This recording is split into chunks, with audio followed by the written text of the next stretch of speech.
your grits with butter, salt, and sugar. You drank your coffee instant and black. I always loved the fact, but thought that it was so peculiar how you carried everything you owned in the back seat of your 1983 Canary Yellow Sea. You had a unique collection of fast food bags and all the post-it notes with quotes stuck to your dashboard, reminding you life's not so bad.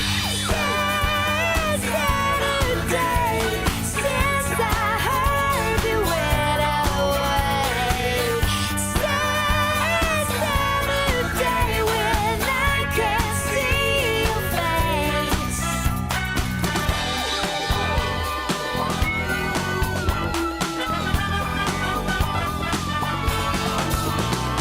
What about the day you took me to Skate Town, USA? It was raining and there wasn't anywhere we could play. You skated backwards while we held onto each other's hands, made up choreography to Casey and the Sunshine Band. You got tired, you said you couldn't sleep last night. You stayed up praying for everybody you know. So you got misty-eyed when you said you weren't afraid to die, but you were scared of being alone.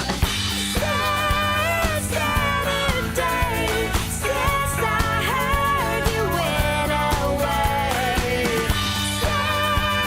Saturday, when I can't see your face. It's been a sad Saturday since I heard you went away. Sad Saturday when I can't see your face.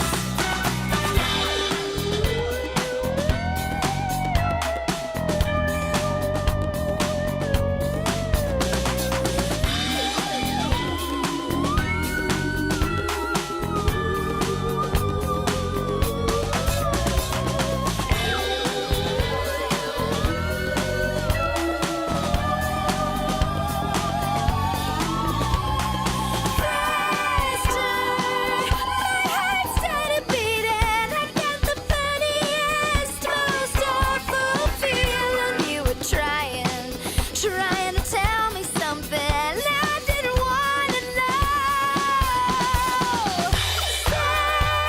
Saturday, since I heard you went away.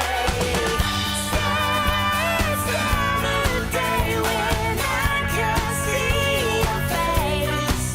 It's been a sad Saturday. There's something wrong in the world today. Sad Saturday when I can't see your smiling face ever again.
Kinda sucks to be the guy who likes to fuck but loves to cry.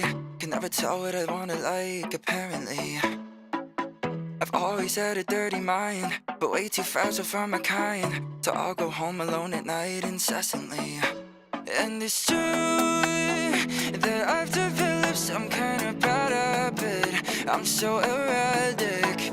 I could use a man, a miracle, or something magic. Cause I'm stuck in a dry spell. Can't tell if I'm going psycho. I lead them on and say I'm down, but then canceling the show. I want the time.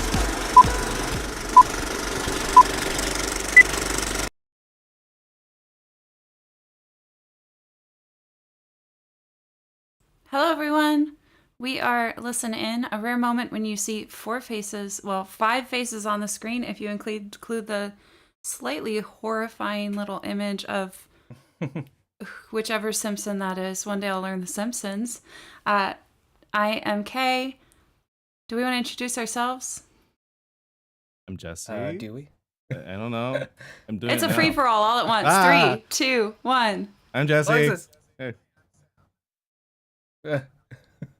We can now. We need Sam to do his appropriate intro, actually.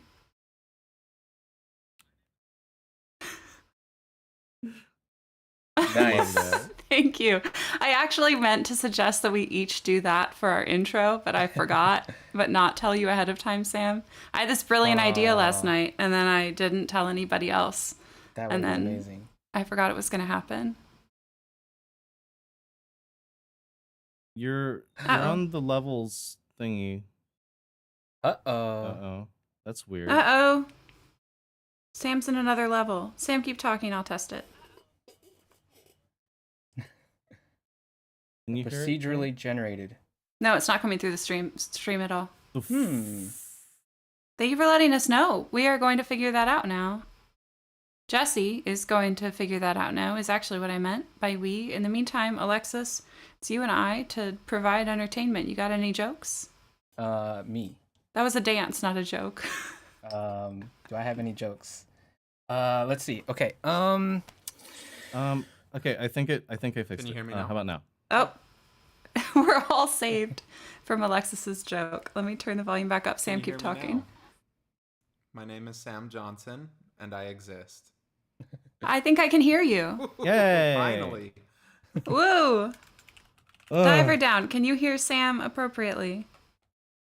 I have to wait like 10 seconds. Yeah, it's delayed. The chat's delayed. Everything's delayed. Alexis, we got time for that My joke. brain's delayed. Really? Am I on the spot now? Yeah. You were on the spot to begin with, and you were ready. So now you're prepared. Let's see. Joke. Why was the Scarecrow given an award? Okay, Diver Down says Sam's audio is delayed, but is Why? coming through. What? There's nothing different about his settings. What? We'll blame his microphone. Yeah. I thought you it's were the in cable's distress fault. about the my- cable's just really long, so it takes longer. So it's a delay. Yeah. Okay. Or maybe the diver is That's how so far cables down work. that that's why they can't hear me. Oh. I don't know. Yeah. Takes the Only sound you. longer to get there. Yeah. Jesse, do you have more tweaking to do to figure it out, or are we just going to go forward? I think we're just gonna have to deal with it because everything I see is like identical to the other settings for YouTube. All right. Well, thank you, Diver um, Down, for letting us know of those technical issues. I'm sorry that it's lonely down there. I hope we can send somebody to you soon so that you weren't so Right. lonely. But I think we'll And, need Sam to reintroduce himself again. Sam, would you like to reintroduce Allow yourself? me to reintroduce myself. My name is Sam. Do you like green I ham? don't. No. I think that it's usually Okay. like got Most trick, people don't. I think it's not good for you. It's just bad. Oh, that's good. Just moldy ham. Oh, that's so awful. I do not like moldy ham. I do not like them, but I am still Sam. This is why we're a music podcast, video, whatever we are now, because this is You chaos. can tell that I'm an audio Great. professional because of how seamless all of my audio stuff always is.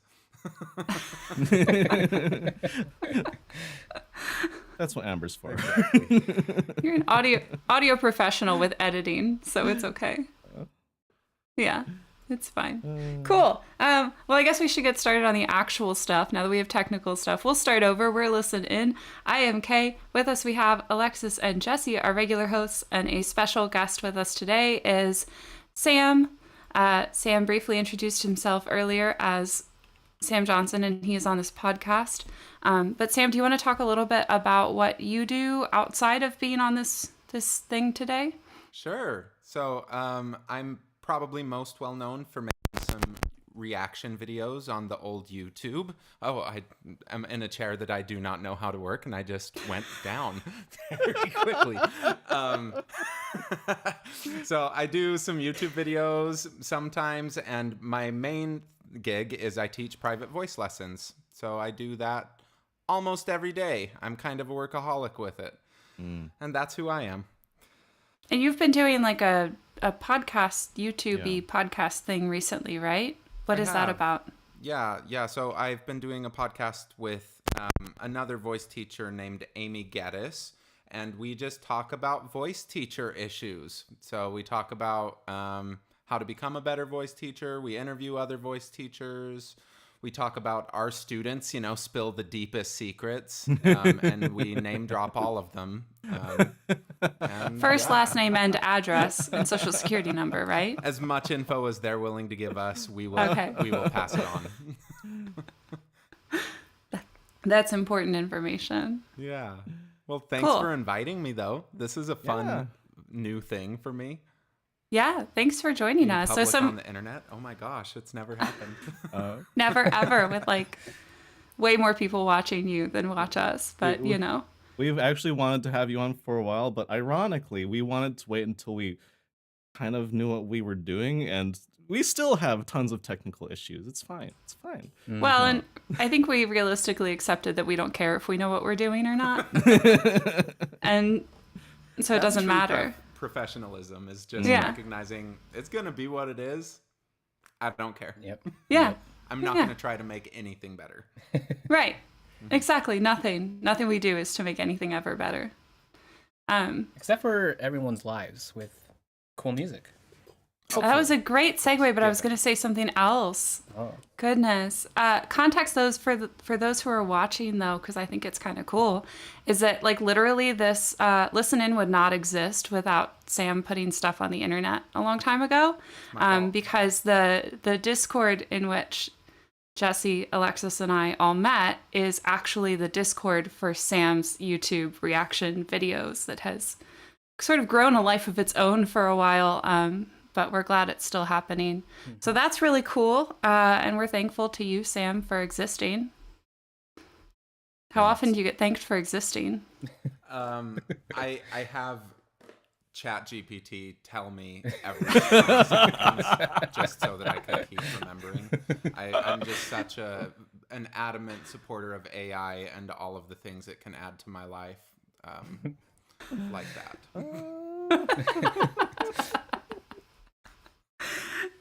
Glad you're an excellent bullshitter. All right, we should get into some music since Alexis gave us that really good segue earlier, right.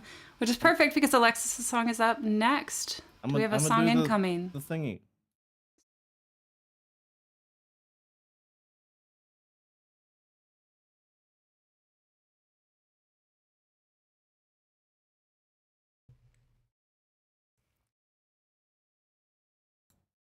Oh, have we started? Yeah. We've started. Okay. I'm ready. Of course I am. Well, okay. So today, I am thrilled to be introducing the talented and captivating Nigerian-American musician, Hannah Jadagu. I have all this prepared. Okay, yeah. Anyways, Hannah, she is someone I've actually been really eager to share for a while now, since about spring of last year, and I'm really excited to be doing that now, finally. Who is Hannah? Aside from being the show's first artist with a palindrome for a name, Hannah is quite the young artist, graduated high school not too long ago, currently studying music business at NYU, and is making waves and impressions in the music world, it's the story we all love seeing and hearing. Her music is vibrant and shimmering, relatable and personal. Indie rock and bedroom pop sounds melt together in their brightest and darkest ways, and it's in these spaces that Hannah pours her words into. As a teenager, she hasn't wasted any time to write songs that balance youthful, carefree emotions and summer bops with songs that touch on the harsher realities of the world that we live in as well. To me, I feel her music has appeal to all kinds of listeners wherever you may fall. Hannah's love for music started in her early teens when she was a percussionist in her school band for all 3 years of middle school. And starting from around seventh grade, she began learning GarageBand to record covers. It wasn't until her 11th grade year when she released her original song Night Drive Boy on SoundCloud that she started to take her music more seriously after she saw the song quickly pick up traction on the algorithm and garnering 1,000 plays. When it comes to her music, the sounds and influences, the writing process, it is normally a solo endeavor, and she has taught herself how to capture, write, and record her music all on her own with just her iPhone, a guitar interface, a guitar interface adapter, and the microphone of her Beats headphones. And she has also she has a close knit friend group that are musicians too, that she finds support, advice, and creative ideas with, whom all have helped provide inspiration and shaping up her sound up to this point. Which brings us to the current time. In the middle of juggling school, touring, and making music, Hannah believes that the recent major changes in her life, such as moving from Texas to New York, starting university, and meeting other creatives around her, have brought the largest impact to the sound and direction of the music she's currently working on. We'll be playing a standout song of hers from her EP, What Is Going On, which is a product that is from that era of her recording just with her iPhone entirely, which is really cool. And I feel that this showcases her indie rock influences and introspective lyricism. Let's hear What Is Going On with Hannah Jadagu with the song Bleep Bloop, which is what my microphone is doing. Enjoy. Welcome home, Columbia. Beautiful, beautiful.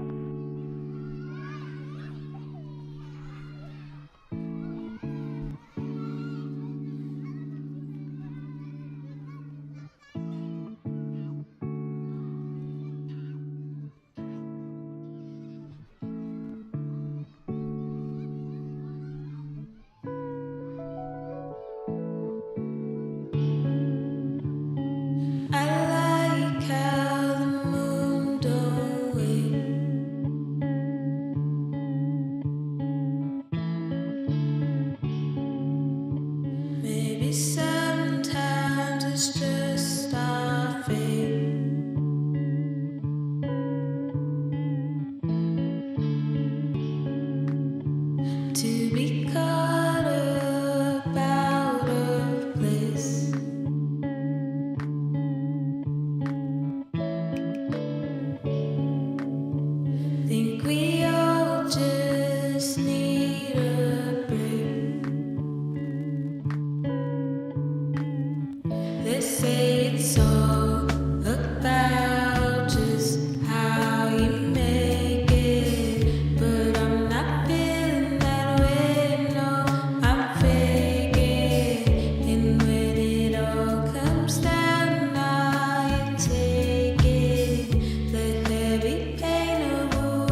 about me.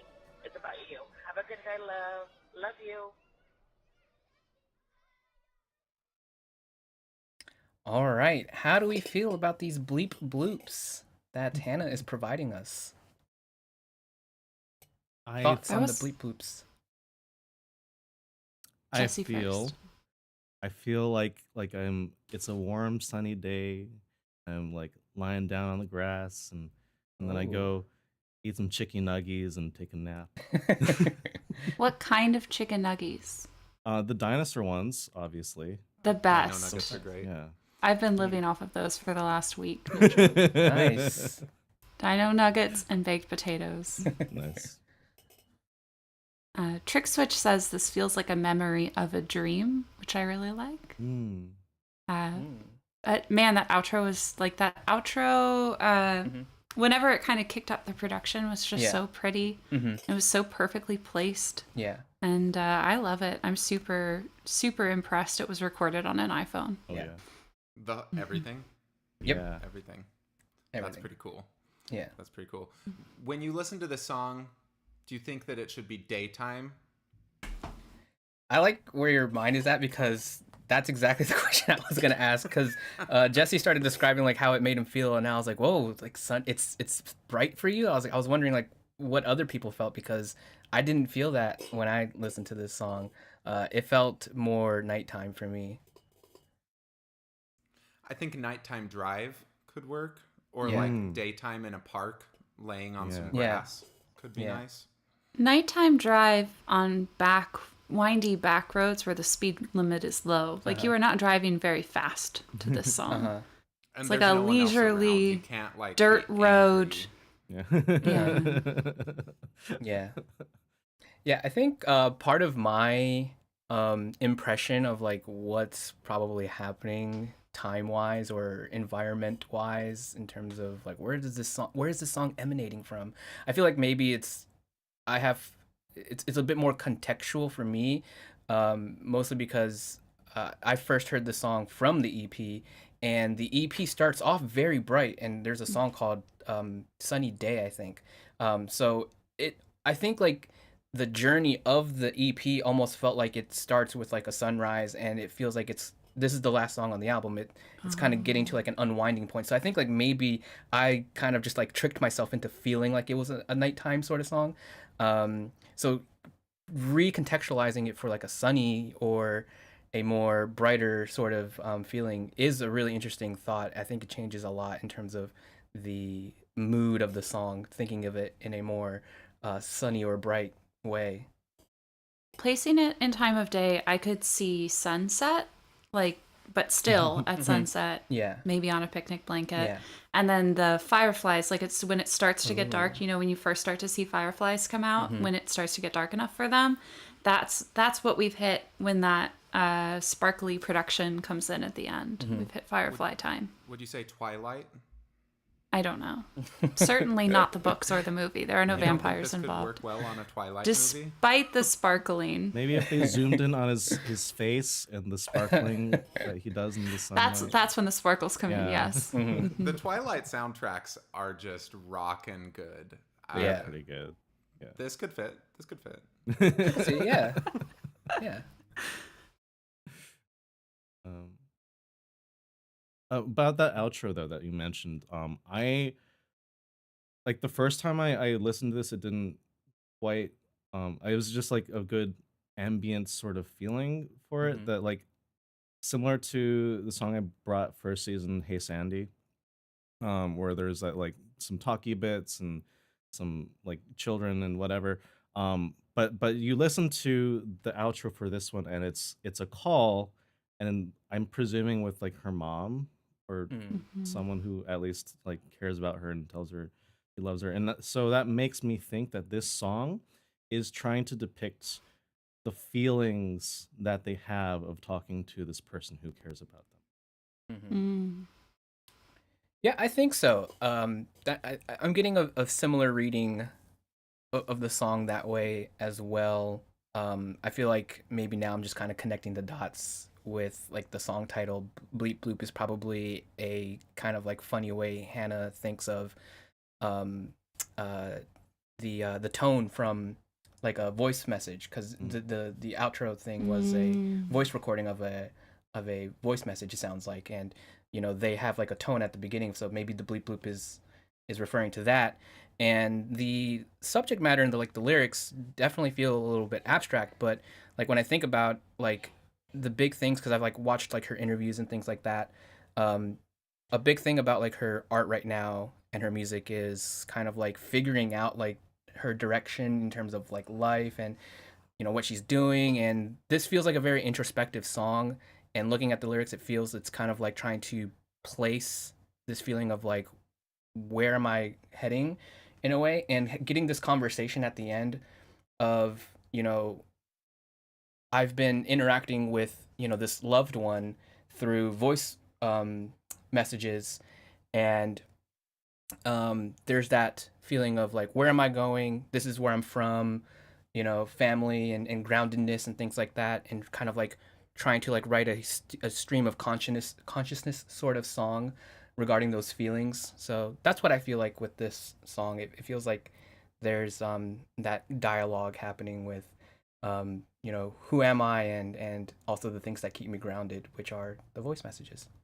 It's also acknowledging that time is passing. Yeah. If you're figuring out what you're supposed to be doing, or who you're supposed to be, sorry, I keep kicking things, who you're supposed to be and what you're supposed to be doing, but time is still passing even while you're figuring that out, and there can be sort of a sense of urgency there, even though this song is anything but urgent in the sound palette of it. Right.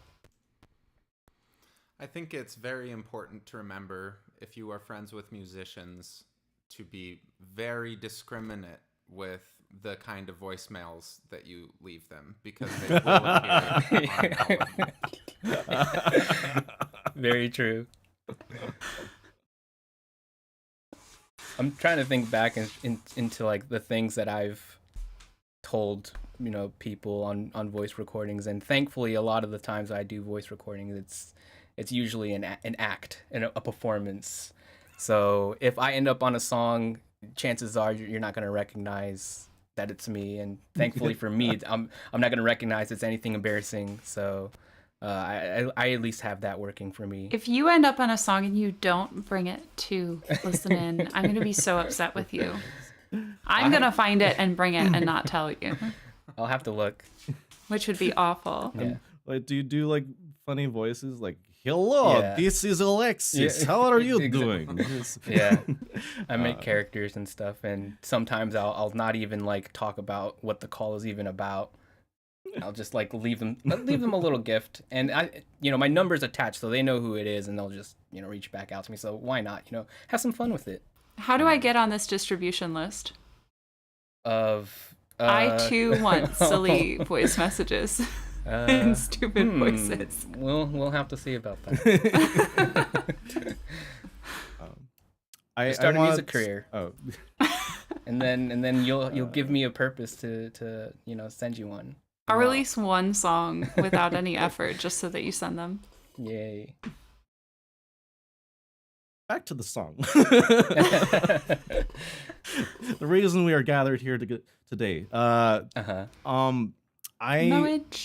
really, really enjoy like the technical things that they do to give us that sort of like relaxed, chill sound, like the detuned, warbly guitar, and even like listening to the production elements. The stereo mix of the backing vocals and the instrumentals kind of wanders a little bit here and there. Like it's not like so distracting. It's not like all the way left and then all the way right. Like some things are where they're just trying to like show off. But it's just like kind of like twinkling in the back of my head as I listen. And that's no hate to the show offs. No. I love those too. Just it's more subtle, I think, and I enjoy that. Yeah. I think it definitely adds to the vibe to have that, like wandering thoughts. Lo-fi music and heavy reverb. Reverb makes everything sound good.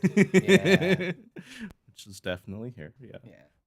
Probably though a really clever, like I think a lot of very clever choices were made to make something that sounded like a finished product from something like an iPhone. When you think about how this was recorded, that I think that You could very easily just make something that sounds like a demo and release it and call it a demo. Yeah. But sounds like a voice note you left, but so much effort was put in to make this still a polished product. Right. With, I think, recognition that that polish is going to look different than something that's produced in a professional studio. Yeah. Yeah. So did and she produce the whole thing as well, or is there a production team behind it? For this EP, I am not sure. From the information I was exposed to, it seems like it's mostly just her on this era and prior to what she's released. She has released, I think, one song after this EP, and I didn't look into the information on that, but I would imagine it's still just her. She has an album coming up, which I'm hearing it's going to have a bigger effort in terms of production. So whether that means it's a bigger effort and just her like before, or a bigger effort and more people, I don't know. But at least in terms of this, from the sources I found, it's pretty much just her. Super cool. Yeah. Really impressive.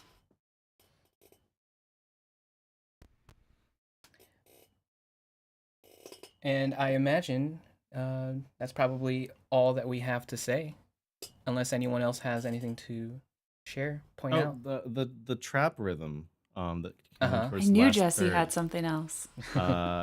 was I was like, is this trap? Because it doesn't sound like trap, but the rhythm's there, and but it's like so chill, and I don't know if Yeah. I've really experienced that before. It's like this is nice. Mhm. Yeah. Not having I to think- get like super hyped, but like Yeah. it's good. Mhm. Yeah, I think something that I really appreciate about this song, which we've definitely put some spotlight on the outro and the sudden introduction of instrumentation happening. What I like about that, what I really appreciate about that, is how she managed to make those two parts of the song feel very distinct, to the point where even when I am listening to the song, already familiar with it, it still catches me off guard. The beginning really feels like its own thing, even though for the most part everything that's happening in the beginning half of the song is still present in the second half of the song. But there's something about the way that she arranged it in the very calm first half that makes it feel like its own thing, and makes me really appreciate even more the rhythms and the sounds and the bleep bloops that are happening on the second half. So that is something I really do appreciate that she somehow captured, and maybe it's just my interpretation of how I'm listening to it, but it always affects me that way when I hear it. Right. Is there anything else we should know about this artist? About Hannah, I think I was really excited about this song and artist, mostly because I was having this conflict of like, do I bring her now because I'm really liking her music, or do I wait for the new album and then bring her? But I decided to bring her now because I feel like giving everyone an opportunity to hear who she is, and if you end up liking her, getting to also join me in the excitement of her album coming out, which is like in 2 months. I think it's dropping in May. I wanted to create that opportunity. So be on the lookout for her new album. It's coming out in May. And it's been about a year since she's released something, so I am like really looking forward to like what new sounds that we're gonna hear. So I'm super excited for the new album, and hopefully you all are as well. And other than that, same stuff as usual. Most of these artists are very active and reachable on the interwebs, and if you want to stay up to date with Hannah, she has her own website, hannahjadagu.com. You can find her socials there, keep up to date with her, let her know she's awesome, and that's pretty much it.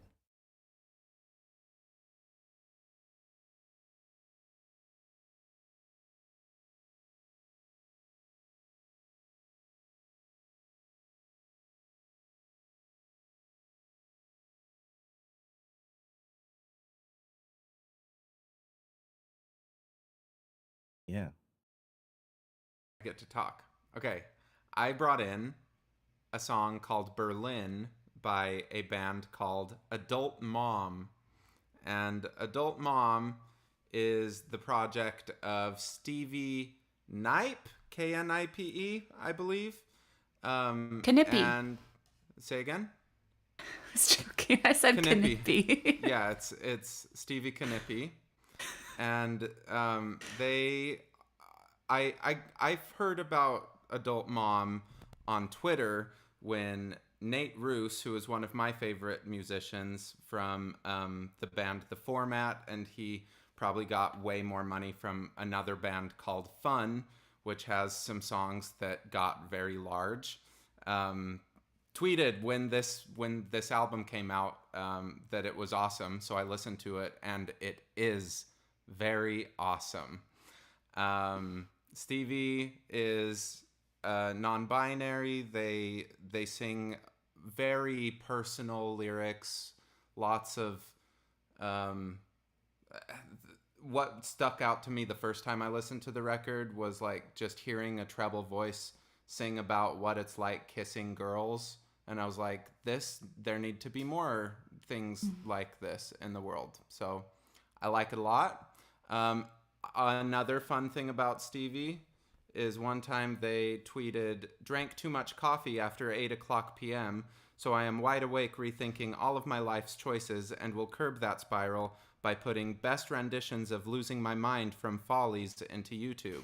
And I replied, "Jeremy Jordan," and they replied, "Wrong."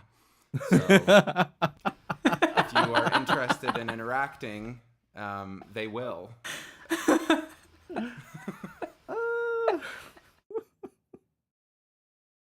Wonderful musician. Wonderful musician. That's all I've got. Cool. Wrong. Okay, well, let's take a listen. Here we go.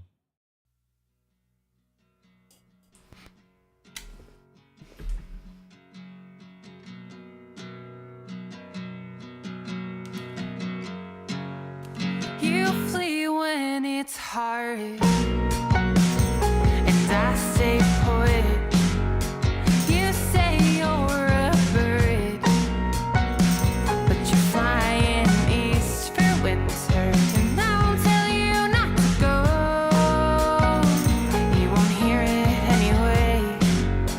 But what are you going toward? Is it something you can't say? Sit in the car parked in the dark, hearing raindrops on the roof. Sit in the car parked in the dark, hearing raindrops on the roof. Today marks the 6th year from when I first met you. A stranger gave us a beer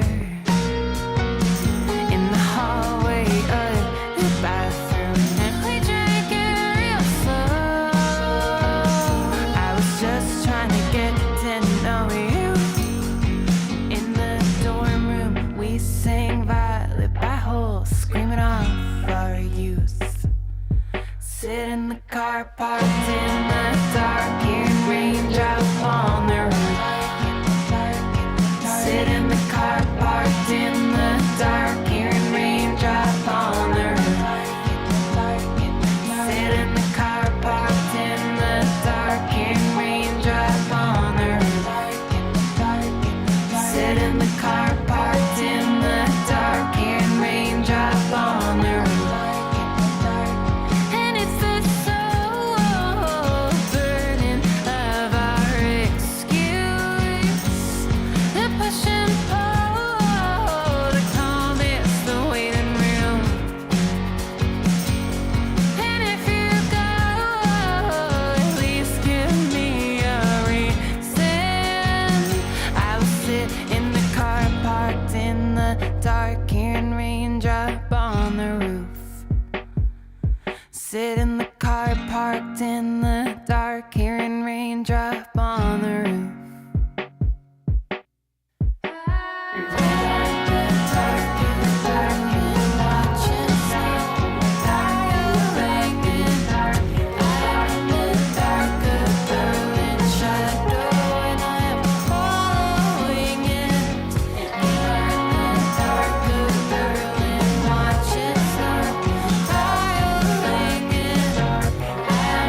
Adult Mom.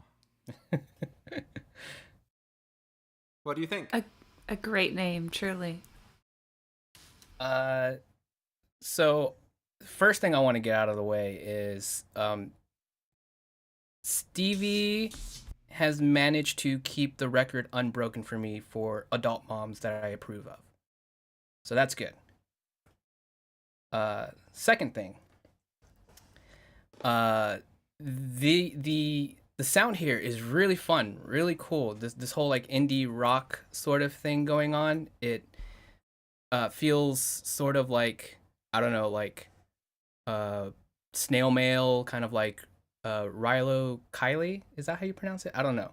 But that sort of thing. And I feel I got like this indie rock vibe at the beginning, but then like I'm not sure if it's me, but there feels like there are qualities, elements to it, like the vocal inflection, some sort of like flourishing instrumentation that feels kind of folky. And I don't know if maybe it's just this song or maybe I'm misattributing something, but I don't know how much that plays into the sound, but I really like this kind of like mishmash of like indie rock with like these folk elements, and I was not expecting that from an artist or a band called Adult Mom with a song called Berlin, but I really appreciated what I was given, so thank you.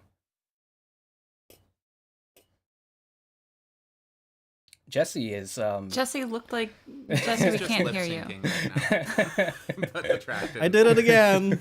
Okay. I'm glad you all quieted down for my lip syncing segment. You're absolutely correct, Alexis, on the folk elements Okay. that you're hearing.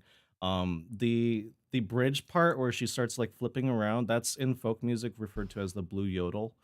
So it's got yodely elements of it where like she jumps around between notes, but the way she's flipping on those notes between like her head voice and her chest voice and stuff is like that's what it is, and it's I really enjoyed that section. Yeah. Really good, and just their voice in general is so like I know part of it's the productions where their voice is focused on it, and like it really cuts through the mix quite well. And I think there's a little bit of vocal doubling that's happening to help that process. But I noticed that they would, in their extended notes at the ends of phrases, they'd kind of like break up the air a little bit and have this like sort of shimmering quality to it, which was like really cool. And showed a lot of control, I thought, as well. One thing I really enjoyed vocally was, I'm sorry, I have a cat climbing around in bags right now.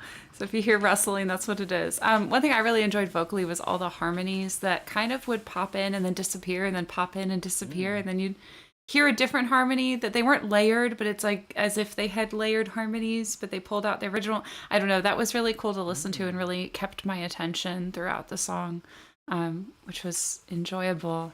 And also, like, talk about sunshiny. To me, this is sunshiny. This is like, daytime one for yeah, me. this is like a daytime picnic blanket under a Even tree though, sort like, of situation. that main line, sit in the car parked in the dark. Yeah. Yeah, just the whole thing is very bright. I'm sitting on a blanket in daylight. Maybe Stevie is referring internally dark. Maybe they're going through something, even though like they're at a picnic. Maybe they're mulling over something internally. Maybe that's Perhaps the dark. car is a metaphor. Perhaps. Maybe it's a sandwich. Who knows? It is a little jarring having like the distinction or the distance between the lyrics content and like the sound of the song. But I think the lyrics are also just like brilliantly poetic. One line that really popped out to me is in the dorm room we sing Violet by Hole, screaming off our youth. Like screaming off our youth is like a fantastic line. It's short but like very effective. I love it. I also like how in all the repetitions of that main line of the song, there's different harmonies, like you were saying, Kay, and it's through the repetition of one thing that gives you all of these chances to experiment which I think is something really difficult when you're singing something quite repetitive. And so their ability to change the production to help make it shift throughout, I think, was really important. But did y'all hear any sort of change in how they delivered the vocal with all of that repetition? I feel like I did on the repeating outro part of that. Like I don't think I paid attention to know if there was a difference between like the first time it appears and the second time it appears for the after the second verse, but I do recall hearing some slight differences in the way that it's being delivered in the like repetitive outro part of it. But I did not write down exactly what I pulled out, but I did notice it, at least in that part for sure. What were you getting at, Sam? I was just wondering if y'all heard anything, honestly. I assumed you heard something and you were quizzing us. No, it's more, I just think it's a really challenging thing to do when you repeat Yeah. something. And I mean, we repeat words because they matter. But if we hear the exact same thing over and over, it's boring. And I think this song is anything but boring. Yeah. So. Yeah, and this actually this reminds me of something that I kind of like took note of 2 episodes ago when I brought Lapsley over here, to the show, and I didn't point it out, but I agree with Sam here in that the way that we say something, especially something that is repeated, usually it's important, and how we choose to kind of inflect it, even though it's the same content, I think the inflection will change, like how it's felt, interpreted, and like I remember like on the Lapsley song there's a part where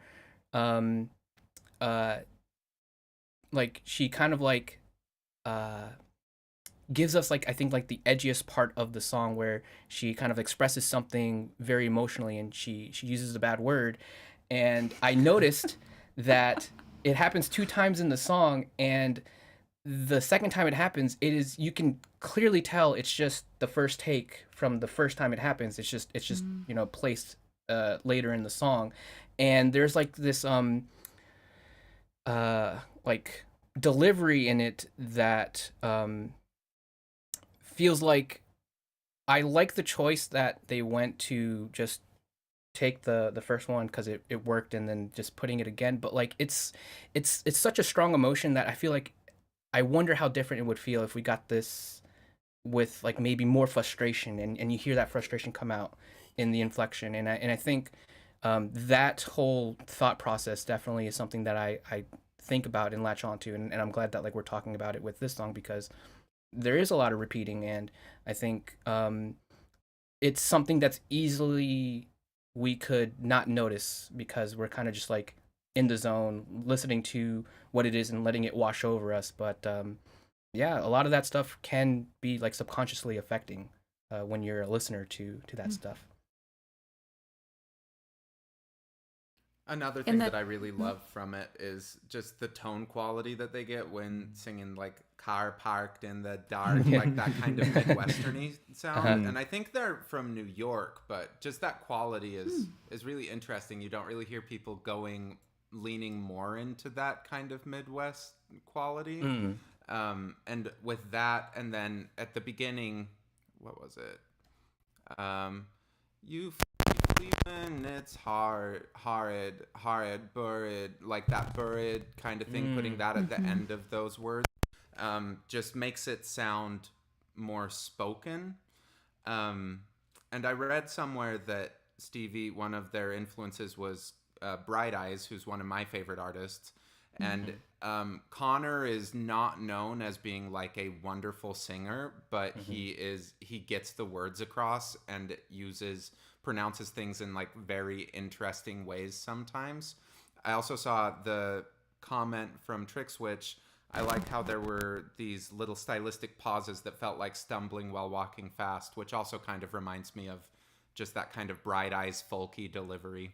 And the pauses were, thanks for reading that. The pauses were in the production as well, because there were a couple times I was jamming out and then I had to like pause my jamming But it was cool. It was cool to sort of take you in that moment and refocus you into the song. And I think it was really effectively done. I feel like everything in this song is really effective, and I need to listen to it like 10 more times to pick out all of the different things, because it is all so seamless and it all feels just so smooth, even when it isn't, even when it's repeated, or even when it feels like it's stumbling. And the beats right after those pauses just hit so much harder, especially once you know that they're coming. And it Right. never feels like it loses its momentum with those. And speaking of that sort of beat, they're like right after the bridge, the transition between the bridge and the next like chorus, there's this like that's like hitting in the background. It just was like, oh, that's just feels good. Love that. Vibey. So I think that's a lot. Do y'all have anything else that stood out? I think I have one more point. Well, I guess it's not even a point, but it was more of like a question, I guess. I do like all these other musicians that you've mentioned so far in this discussion, Sam. Part of the post song discussion, but also when you were introing, you mentioned the format, you mentioned Bright Eyes, and something that stood out to me when I listened to the song was like, wow, like I know this is, this is like a more of a fairly recent music project, but this kind of hits me in the soul in the same way that a lot of kind of like alternative sort of indie singer-songwritery sort of leaning bands and solo artists really hit me into like the 2000s. You think of the Bright Eyes and things like that. Think of the format, and it's kind of surprising hearing you kind of like reflect artists that came to mind when I was listening to this in this discussion. And I was wondering, to you, since this is like my only song that I've listened to them, do you feel like people that already have kind of a predisposition to enjoy those kinds of bands, even if there is no like real sort of sound relation or emotional relation to that era of music, do you feel like this kind of band fits well for those type of people, or is there a connection and you feel like from the other music that you heard from them that it almost feels like it's there's a connection there in terms of that era of music and sound? I mean, I think that a big part is that they use guitars. Like, Yeah. they've been playing guitar since they were 15, and you just don't hear guitar as like the primary thing, and they're just as frequently in big pop stuff to my knowledge anymore. And that's why I think that part where it sounded like a sampled drum machine in the middle of the song like kind of stood out so much, because the rest of it is so traditional rock, just the pieces involved. Yeah. I think that for people who really like Bright Eyes, like a lot of people really like Bright Eyes for the lyrics. And yeah, I think that Stevie's just like a wonderful lyricist, just Awesome. really honest, vulnerable stuff that like you can sometimes I am less a lyric driven person and much more just the emotion behind the lyric, but I find that because the lyrics are so honest, their delivery of those lyrics is very honest, and you can hear it in their voice, which is what I really like about Conor Oberst. Right. So I hope I answered that okay. But yeah, I think that people would really dig it, because it does definitely kind of borrow some of those mid-2000s colors. Right. Cool. Awesome. What else should we listen to from them? I've only listened to this record, but everything that I've heard from them so far has been really good. I really love the song Atom. That's one I almost brought in, but I think this is kind of the main single from the project, Berlin.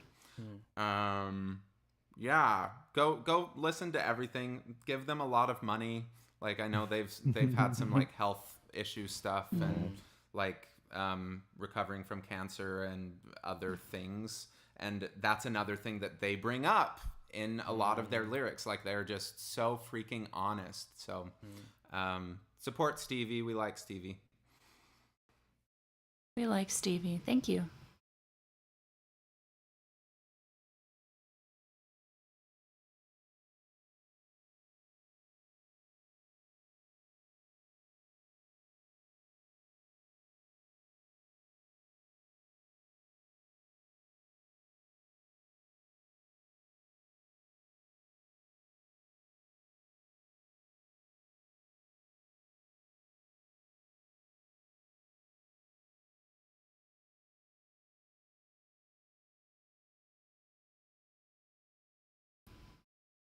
Welcome back to Listen In.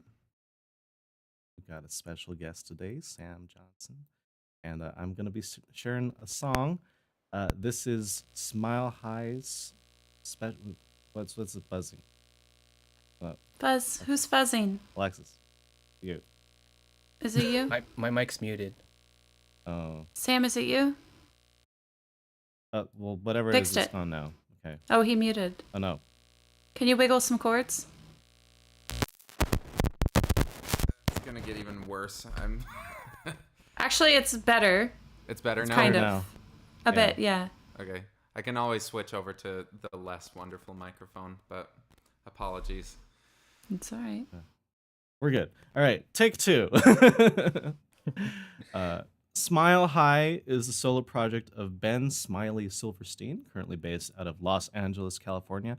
Smiley is the keyboard player and founding member of The Main Squeeze, a world-touring funk soul rock band that was formed in 2010 in Bloomington, Indiana.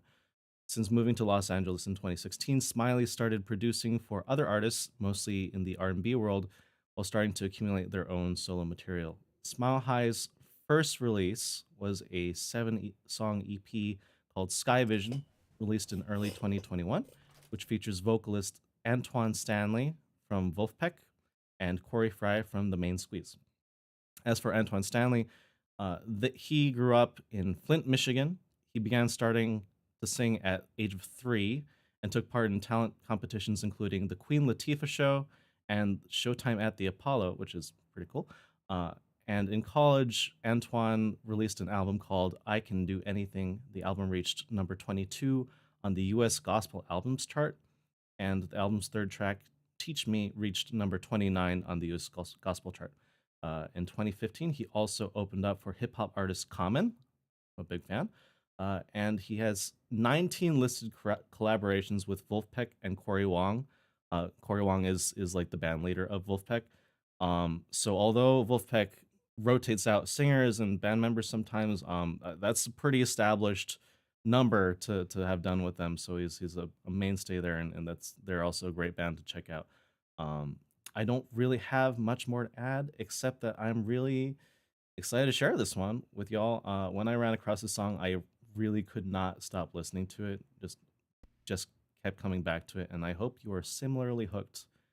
All right, here we go.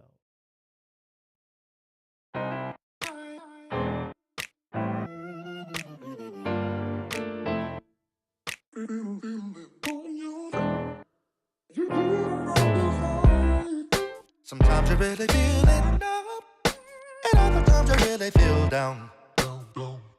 But you keep a smile on your face. You gotta know that you're enough, and ain't nobody take your place. You just gotta keep on pressing on. You're an exception. You are a diamond. You've got that fire. You've got something special inside.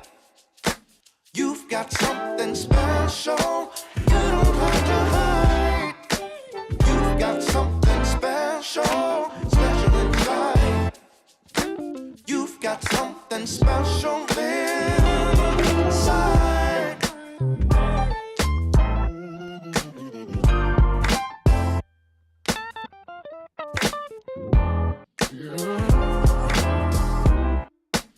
You got everything you need, and you don't have to be afraid. You just gotta keep on pressing on. Trouble don't last always, so make yourself up and be strong. You just gotta keep on pressing on. You're an exception. You are a diamond. You got them fire. You've got something special inside. You've got something special. You don't have to hide. You've got something special inside. You've got something special inside.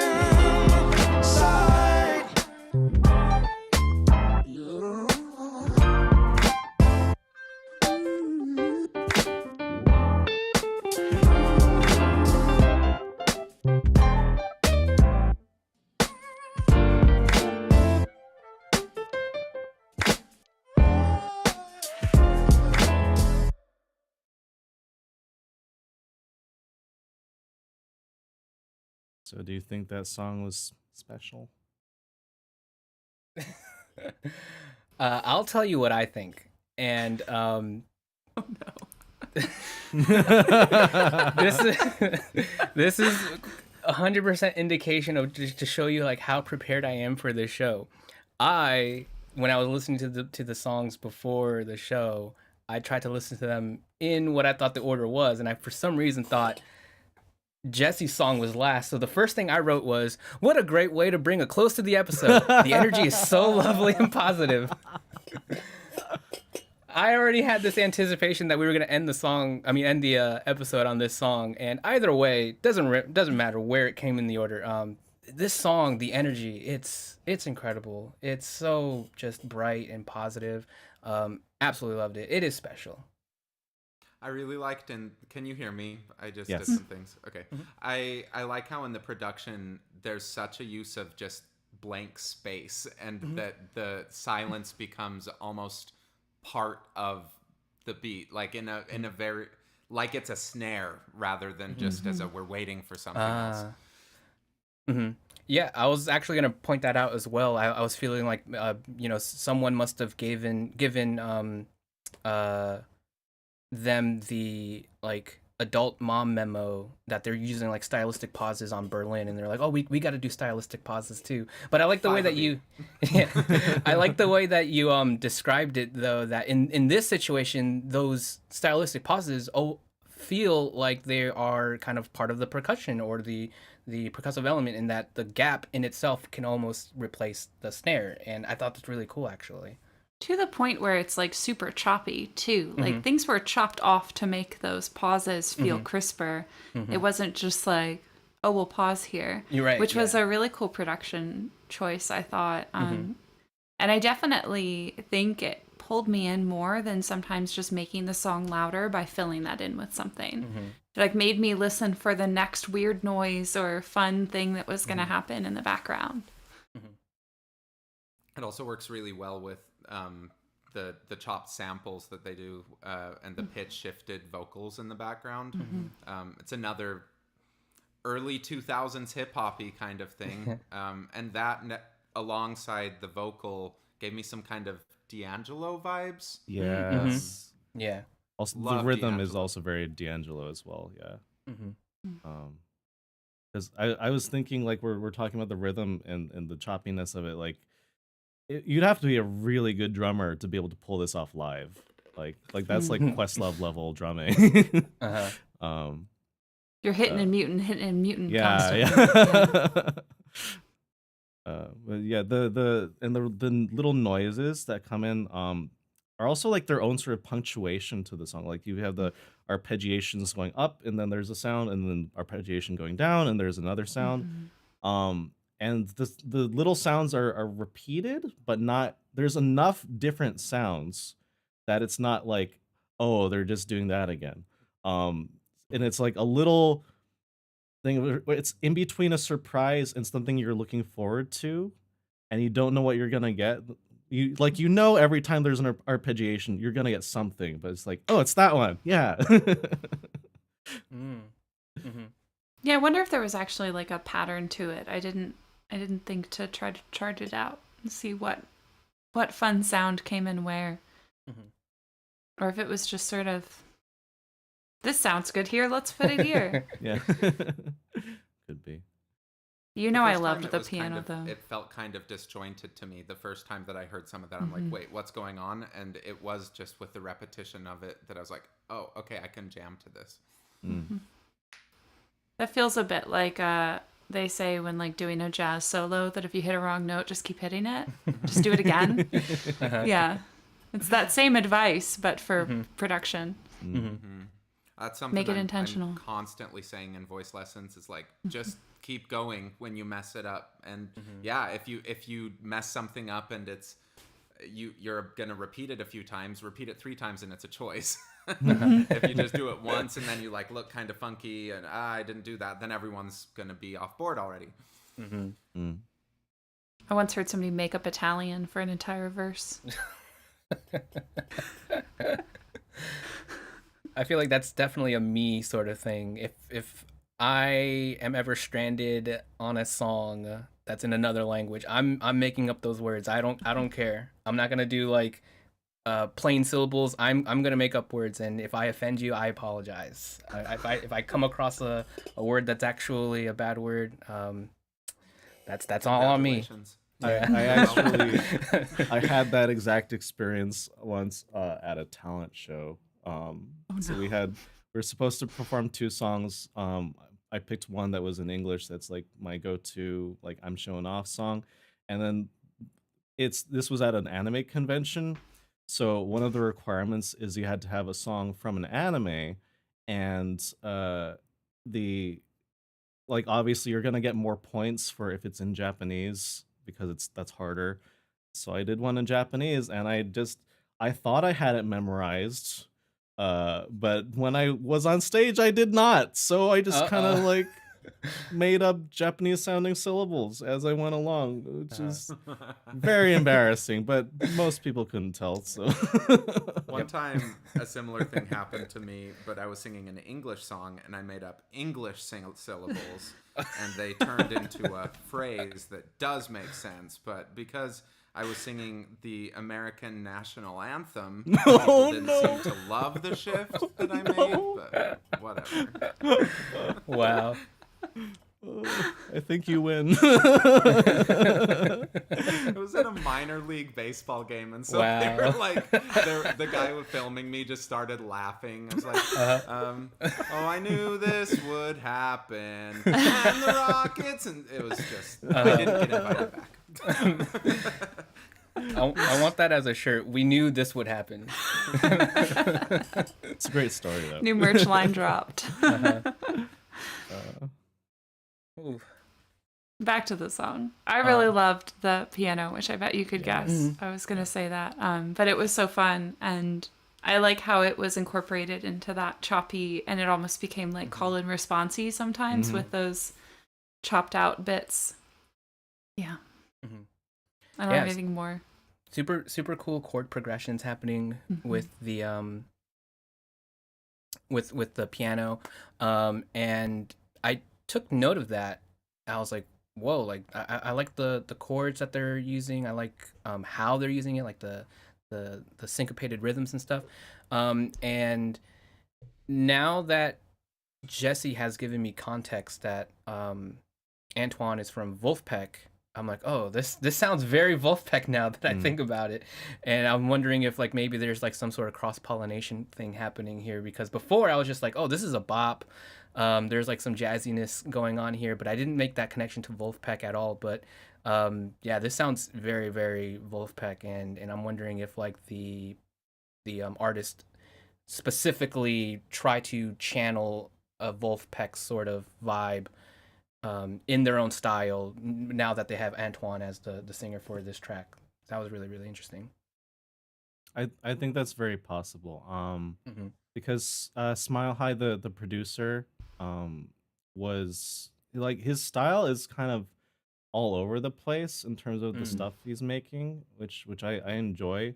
But if like this, I was saving this for the wrap up, but if you want more of this, actually the way to go is maybe checking out Antwaun's his own solo stuff or side projects, because he's got an EP that I listened to immediately after I listened to this song that was like I had a hard time picking between something from that EP and this song that I brought, but I decided this was like a little jazzier, a little like more like self-contained, so I went with this one. But it's very much the same vibe with Antwaun's music, so I think there was definitely a decision. Antwaun as the collaborator, as the singer, was like a very intentional pick for like he does this sort of music really well, so I'm gonna get him. I also like how long it is. I was gonna mention that. I wanted it to be longer. I was in shock at it was like when I came to the realization it was only 2.5 minutes. I was like, wow, it does not feel like 2.5 minutes. Like this, I kind of like make this point a lot, that a lot of the songs that we do bring end up being kind of short, and somehow they really managed to perfect making every single second feel like they matter, and by the time we get to the end, like there's really not much more you really need. It would be nice if it was longer, but like it really felt like a longer song to me because it just felt that complete. I think it feels complete, but also I felt like I needed some conclusion to the vibe. Not like a lot longer, but I lost my train of thought. Completely derailed. Make up syllables. I Sometimes think I they feel could like get I'm away in with that another short 30 story where it seconds. makes like a loud noise in your ear to interrupt your train of thought. That is my head. Sorry, Jesse, what were you saying? But yeah, I think they could get away with another 30 seconds of song. Because it does end a little abruptly. I agree. But that's kind of cool too. It's like, oh, you're done. I think it's really important when you're writing songs to not just try to add something because you think that it needs it because everyone else has used the same sort of form. And with this, just the form of it, I mean, lyrically, it's like so repetitive, right? And it's if you kind of did that one more time, I think it wouldn't work. And so to change this, you'd have to just change like the entire form. In my opinion, I just don't know how that would work. But for what this is, like 2:30 works really, really well. And also just music in general right now, people don't really have long attention spans. So releasing short stuff like this works really well. It's easier to place in TikToks. I think it's a smart thing in general. I want to hear what it would sound like if they took every little like choppy sound bit that they used and then like layered them one after another to end it. But like so that it arpeggiated down until it just went to the lowest. Wow. And then I think I would feel complete. I think that's what I needed at the very end. Well, and so especially like in the context like this, when we're just listening to a song and then it's like the end and then we're talking and it's like, oh, I needed more music. Like I wanted to repeat it, or I wanted to hear the next song, or I wanted to, and maybe that has a great benefit, especially on an album when you're like, oh, got to keep listening. Or if you're just listening on your own, you're like, oh, I got to repeat that song again. I need more of it. And so that is a time and place sort of thing for sure. Right. One time I heard a suggestion that if you have a song stuck in your head, it just won't go away and you really want it gone, you need to just make up a resolution in your head, because usually we get stuck in just these very repetitive parts and then it's back to the start. But I like doing a big bam bam at the end of my head, and then it's a little easier to move on. I always just say, listen to Call Me Maybe. Which I did once about 30 times in a row because it's just such a bop. Yeah. All right. Yeah. So if you want more of this stuff, like I mentioned, Antwaun's music is really good for that. And Smiley or Smile High, he's very active on Instagram, so check that out. He's always posting pics of like gigs and other stuff. So that's you want more? It's there. Anyways, let's go to the next song.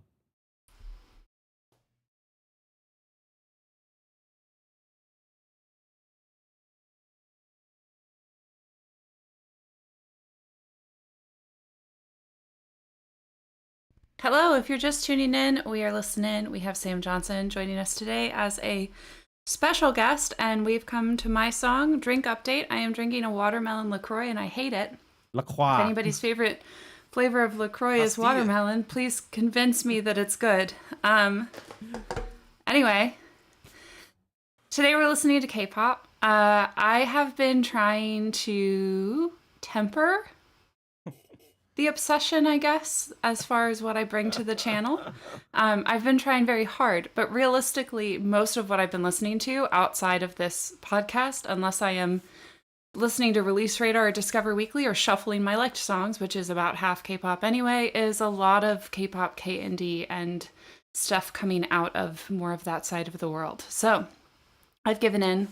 And today I brought some more K-pop, and I hope that's okay with you. And if it's not okay with you, skip this part of our episodes. Cool. Today we have a group from the entertainment agency Attract. called 50/50. They are a new girl group, a new 4-member girl group, and I'm pretty sure they're the first group from that agency, Attract. We have talked about how sort of that world works a little bit more in previous episodes in season 1, but if at any point I have lost you, Sam, I think you know a little bit about that industry, but if at any point I've lost you, just ask questions. I'm happy to answer them as best I can. They 50/50 debuted in November 2022 with pretty much unknown members, as in they weren't in any of shows, they weren't in past groups, and also very little preview, and only 4 days after they were announced to be a group together, which is wild for K-pop. So November 14th, they announced their upcoming debut and actually released a pre-release single on that same day. And then 4 days later, their official debut EP was released and they started performing on music shows. Considering that, they've actually done pretty well. They've just released their first comeback titled Cupid. But we're not going to listen to that one because I've had a different song in my head stuck in my head all week. So we're going to listen to that one instead.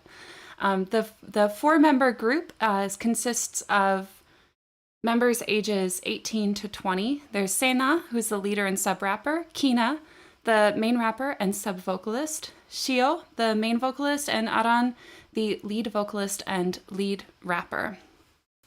So their debut EP was a 4-song or a mini album titled The 50, and each song actually had a different style or concept, which was an interesting take for a new group. They didn't really establish a sound from the start. So the B-sides covered everything from EDM to K-City pop and kind of what I call dark K-pop, because I don't really have another word for it. But think something more in the lines of like early Idol or Blackpink-ish. Not really that style, but that kind of genre of K-pop. I am bringing their title track from that EP today, titled Higher. And I really chose this group this week, not just because the song was stuck in my head, but because I knew that we had Sam joining us on the show this week.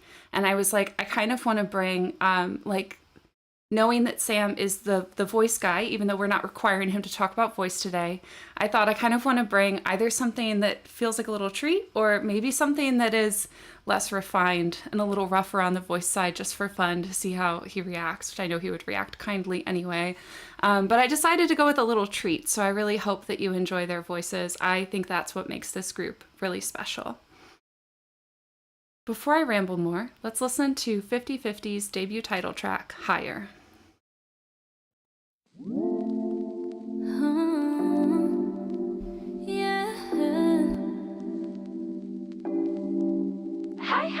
다른 설렘 내게 올 땐 머릿속이 반짝 빛을 이루지 맘이 어때 everyday 꿈을 꾸는 걸까 뭔가 이상해 웃음 짓게 돼 더 솔직하게 날 말하고 감정의 outfit 드러날 때 두 손 잡은 그 담담 더 높이 떠올라 cloud cloud 너와 나 이 순간 love the feeling sweet life live for the good times 우리 둘이 기쁨 타고 높이 올라가 high high high we fly 구름을 갈라 두 발 아래 작아지는 세상이 보여 high high high 또 다른 곳으로 두 등실 떠올라 더 먼 곳으로 데리고 가줘 둘만의 시공간 소중한 이 시간 You keep me in the flow 달콤하게 터치려는 popping like candy 레몬처럼 짜릿한 맛 너와 내가 눈이 마주쳤을 때 이끌려 너의 chocolate flame 버블처럼 부풀어진 my emotions 너와 내가 만든 new wave 좋아 모든 게 다 완벽해 Oh I'm loving this feeling Sweet life live for the good times 우리 둘이 기쁨 타고 높이 올라가 High high high we fly 구름을 갈라 두 발 아래 작아지는 세상이 보여 High high high You take me high You take me high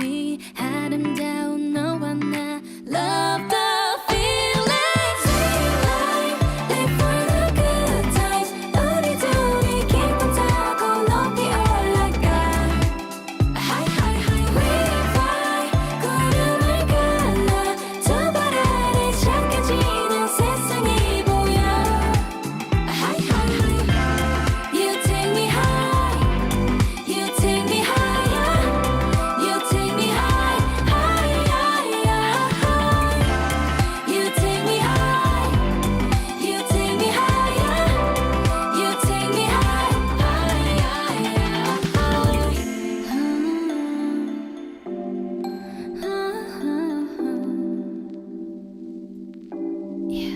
high high high Did that song take you higher? Can you take me higher? Yeah. No, wrong song. We listened to a different song, Jesse.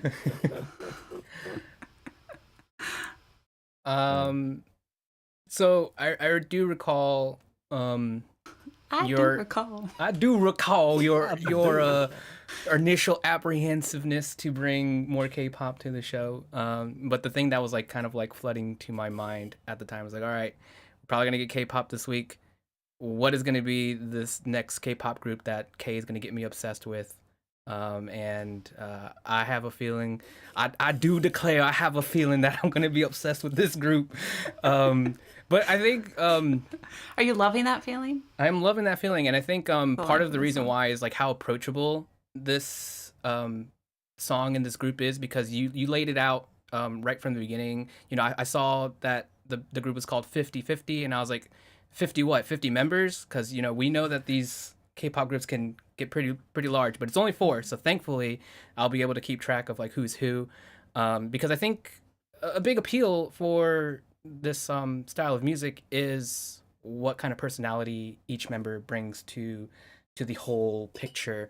So thank goodness, you know, it's not 50 members, or it's not 50 of 50 because it's 50/50. So it's not 25. But yeah, who knows? The number could go higher though. But It's not just a coin flip on whether or not you'll like them. not a coin flip, not at all. It's not a 50/50. I think they actually announced that 50/50 refers to you have a 50% chance of reality and a 50% chance of like not reality. Whoa. I got lost in trying to read their description. And then also that they are 50% and the fans are 50%. So together they are 100. Oh. Classic K-pop. Yeah. Where's our royalties? That's a correction. You get about as much as the members do. Oh no. Also divided among all the fans, it's like a penny or whatever. You know? Right, exactly. A fraction of. It's the thought. Yeah. Yeah. I Very I bright. think. Go ahead. Sorry, I was just going back to what we were talking about of like daytime, nighttime songs. This is just right along the vein of California Girls by Katy Perry. Mm. You know, In song style or in like in energy? vibe, in Okay. energy, in where you would listen to it, which is first day of summer with your in a car. It's got to be in a car, and your windows are down. Interestingly, for K-pop, this is pretty chill. This is like people were surprised they went for the more relaxed song for their debut title track. Maybe that's what made it kind of pop out, is that, you know, it's a little refreshing, a little different. And they executed so well too that like it's just kind of speaks for itself. I think this song, for me, my biggest reaction to it is that this exemplifies, I think, the strongest qualities of K-pop as a genre in terms of it is lots of genres just kind of stuck together. Because it starts out very R&B groovy, like that late 90s, early 2000s pop R&B sort of thing. And then like you get into some disco, and then you throw in some EDM noises here and there, and it's fun. But it all kind of melts together seamlessly in a way that, like, if you're not familiar with those things, like, you'd just be like, this is what this song is, and it's great. Yeah, I think to add on to that, that's actually like one of the first big points that I wrote on my notes for this song was I feel like I was like really like immediately transported to the kind of vibe that they were trying to evoke right from the get-go. It felt very chill, but like also very R&B at the very beginning, and I was like, okay, I think I have an idea where this song is going. And the reason why I wrote this note down was because it's not just for this song. This is more of like a global thing that I have with my appreciation for K-pop, is how K-pop in general, and this song does it so well too, how it always seems to manage to defy my expectations of where it's going. I thought that they were going to build on this chill R&B sort of vibe and give us something of a more grander presentation of that in the chorus, but no, we get this EDM-y sort of disco-y sort of drop right after the verse, and I was like, I didn't see that coming. I didn't see this, the way that they meshed all these sounds together to be that way, the way it's presented in the song. And I am by no means a stranger to K-pop at all, and I, come to expect, these left turns and things like that, but it still surprises me, and I think that's one of the things I really admire about K-pop and this song as well. I did not see the way that they were going to add that sound palette for the first drop, and it hooked me.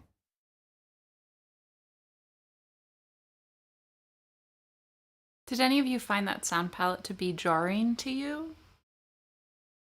Just that was fun. Yeah, not me. And all, there's tons of, another K-pop thing is having tons of fun noises in there. Yeah. Like there's a really satisfying sub bass hit between the chorus and the verse that kept happening. It was like, yes, that. And even just like the instrumentals were very fun. The guitar that kind of arpeggiates and then arpeggiates chord, and that kind of like sunk the groove in.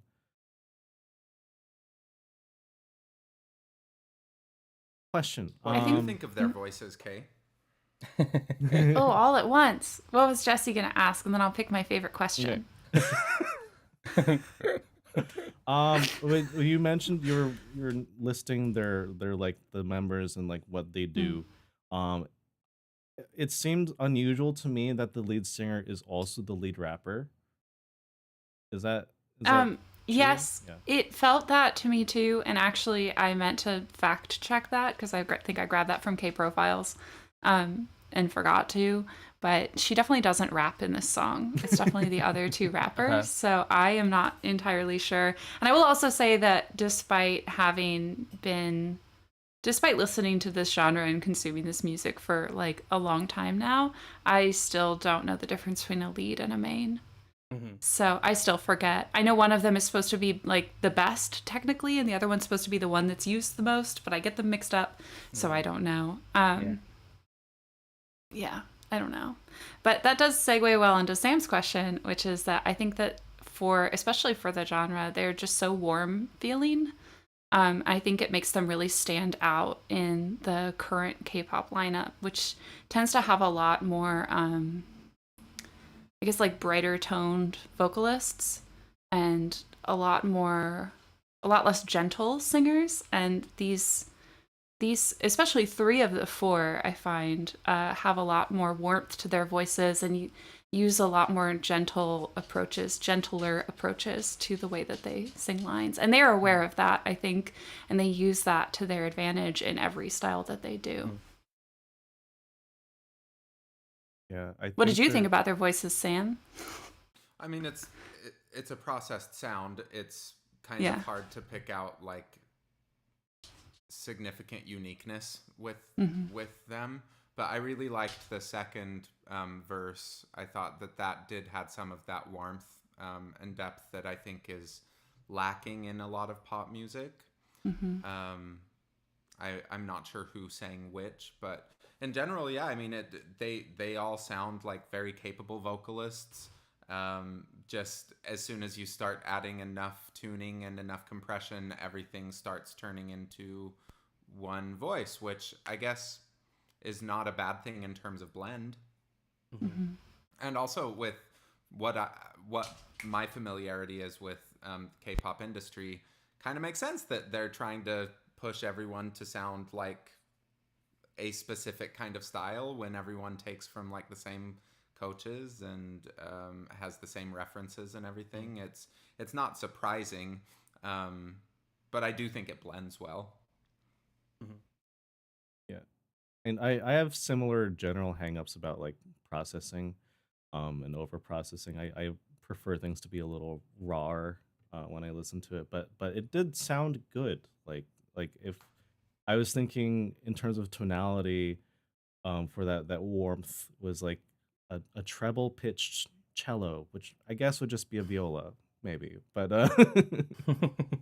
but yeah, it's a very smooth, warm sound, and it's very satisfying to listen to. Mm-hmm. Yeah, I think it's actually really cool.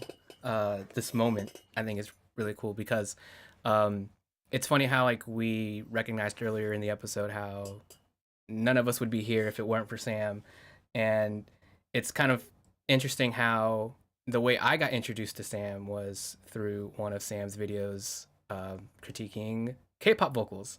I'm pretty sure it was a K-pop vocal video of his that was the first video that I saw, and now we're all here and we're talking about K-pop vocals, so it's like whoa. But I am like, to me, for the voices here, I think I'm with Sam in that the second verse I really enjoyed. I liked the rapping that was happening on the second verse, and in particular, I'm not sure if I'm the only one here, but I think Kina's rapping voice is the one that stood out to me the most. There's kind of like this color that like she's the one that says chocolate flav, and there's this color to her voice that just stood out immediately, and I was like, I like that. And I'm not sure if I'm the only one that caught it or I'm the only one that appreciates it, but I really do enjoy her voice, and I was hoping to hear more of it, but it's only in the second verse and it's only little snippets, but I do like her voice. That just means you have to listen to more 50-50 to hear more True. Kina. Mm-hmm. True. At least It's the 49 more strategy all times. along.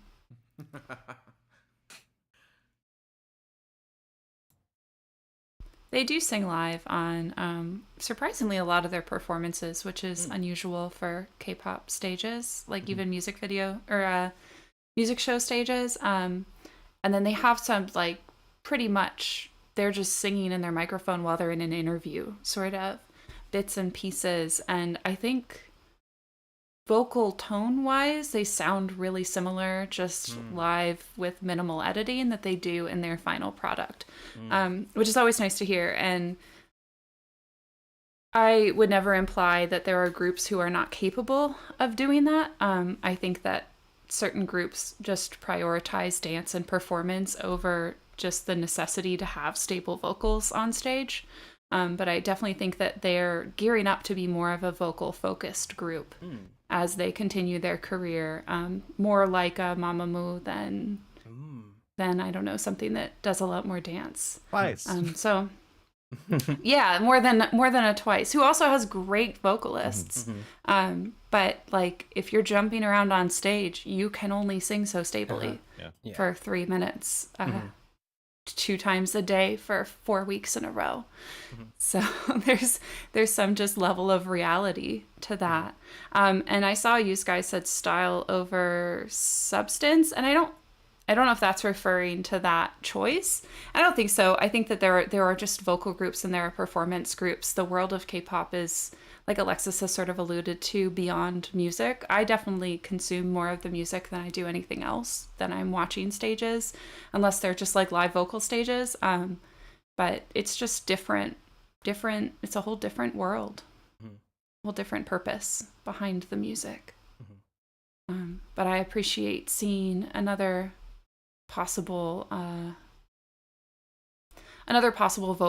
vocal focused group coming onto the scene as a new group this year. And I think we've gotten some really great vocals starting in the industry and rookies in the last couple of years, and I'm excited to see where they go. Cool. Do you have anything else? I do. Yeah, I think this point branches to like my final note, observation, whatever you want to call it.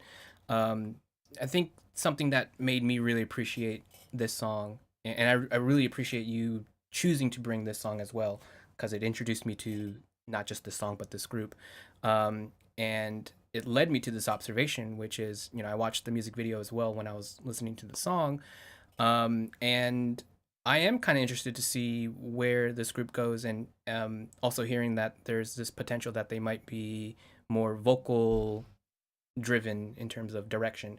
And a big thing that I really appreciated about this song was how refreshing it was for me, because I don't know what your experience is with K-pop, at least in terms of last year and like maybe the last 2 years. But to me, it feels like wherever I turned, K-pop, most groups, it was always about like this like really like hard hitting sort of bop. Like the songs were just like almost every group had like this massive song. Like I think of like iZone and Everglow, NCT, Luna, aespa, like all these groups, like the songs that you're getting from them are like these like extremely like hard-hitting bangers, which are great and I love them. But something that I've been noticing a bit of a trend on lately is kind of like these younger groups, these newer groups that are young, have like this really like refreshing sound that's like chill, easygoing. A lot of the aesthetics are like very 90s as well, like not just the sounds, but like their outfit aesthetics are like bucket hats and really baggy jeans and things like that. You know, I'm thinking of like New Jeans and like Weekly and things like that. I'm liking this refreshing sort of sound and kind of just presentation from these artists. And it's not to say that we didn't have like easy to listen to, refreshing, breezy songs before, because like, you know, there was always IU and stuff. Like you could always count on a bunch of other groups to give you that before. It just felt like in the past year or the past 2 years, that really hard-hitting sound was like very, very, very dominant. It was really hard to escape it. And it's really cool seeing New Jeans, Weekly, now 50/50 kind of like embracing this nice, refreshing, breezy sound. And yeah, I really appreciate that. It gravitated me further into this song. And I'm really interested in seeing like where do they take this from here. Yeah, I think that styles in pop music in general are ever changing, but they change at about twice the speed in K-pop. So we're definitely seeing a resurgence of this chiller sound. Nora, please stop. Oh my God. Can you all hear that? Yeah. She's just been meowing and scratching at the door after she scratched to be let out. Which probably means we should wrap up anyway. But yeah, I am enjoying this. I enjoy things like I enjoyed the heavy EDM sound of IS1 too, and but yeah, it's nice to see. It's nice to have a refreshing change, and looking forward to what they're doing in the future. Yeah. They also have anything else they want to say? Meow. Meow. Nora would like to say meow as well. Thank you. Cool. Well, check out more 50/50 if you are into their sound. Like I said, their debut EP had a lot of different genres to it. A more like Zed-esque EDM track. They had much darker sound, which included the lyrics, like chanted lyrics. We click, we log in, we burn the database, which just cracks me up every time I hear it. It brings me so much joy, but not in the way that they intend. And then we have another song that is actually just, I think it's just Kina and Aran. And it's more of like a city pop-y-esque, that K-city pop sound. And then their newest song, Cupid, I think more continues that chiller vibe with that city pop, or more of this higher sound. So look out for more for them. And thanks for listening and putting up with my K-pop time. Yay. Yay. Yay. So much. What? You know so much. I have been in this world for like too long. Or Too not long. long enough. Or not long enough. Yeah. No, one day I'll do like my case history in K-pop and talk about how I ended up here. It was not intentional, but here we are. Mm. Transition slide.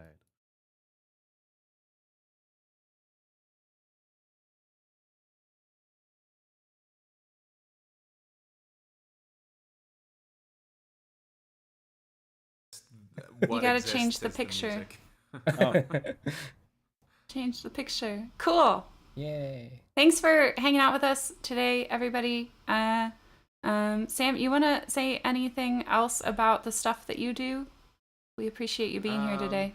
I'm working on a book that will be out anytime between a month from now and 5 years from now. So whenever that comes out, I would appreciate y'all's support. mm. And You work on K-pop timelines. I work on K-pop timelines. Exactly. But thank you so much for having me on. It feels really cool to see that something that I was involved with has led to bigger things and sustaining things. That's really, really cool. So thanks for inviting me. Yeah, thank you Thank so you much for being coming. here. Yeah. Thank Fun. you. All right. Bye. Bye. I thought you were ending the stream now, Jesse.